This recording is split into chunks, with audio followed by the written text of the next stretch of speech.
ప్రతి పేదవాడికి కాంగ్రెస్ ప్రభుత్వం ఇల్లు కట్టించి ఇస్తుందన్నారు మంత్రి కోమటిరెడ్డి వెంకటరెడ్డి. చిట్యాలలో పర్యటించిన ఆయన పలు అభివృద్ధి కార్యక్రమాలకు శంకుస్థాపన చేశారు. 10 ఏళ్లుగా పేదలకు ఇండ్లు కట్టలేక ఇబ్బందులు పడ్డారన్నారు. 40 కోట్లతో చిట్యాల కేంద్రంలో ఫ్లైఓవర్కు శంకుస్థాపన చేస్తామన్నారు.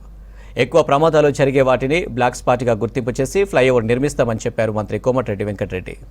హైదరాబాద్ విజయవాడ రెండు రాష్ట్రాల ప్రజలకు మీ అమరావతి రాజధానికి హైదరాబాద్ కు డిసెంబర్ లోపు 6 నెలల జయదారిగా మారుస్తానని గడ్కరీ గారు రేపు 5 గంటల సమయం ఇచ్చిండు. ఆ వారానికి ఒకసారి ఢిల్లీకి వెళ్ళైనా సరే దాని 6 నెలలుగా మారే నిధులు అదనపు నిధులు అన్నట్టుగా 600 కోట్ల ఎనిమిది నుంచి మల్కాపూర్ వరకు తీసుకొచ్చిన.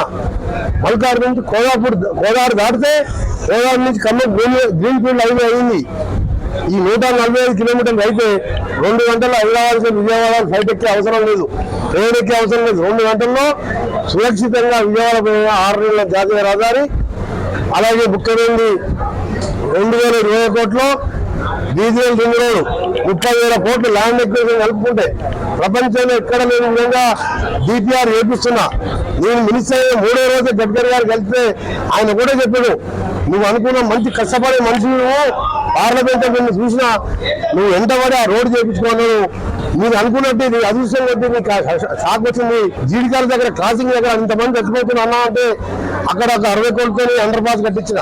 దొంగపల్లి దగ్గర మాకు మోటకోడు 3 మండలం అటు సైడ్ ఉంటాయి, 5 కోట్లకు రావాలంటే అక్కడ ఒక 30 కోట్లు పూర్తి చేయించినాం.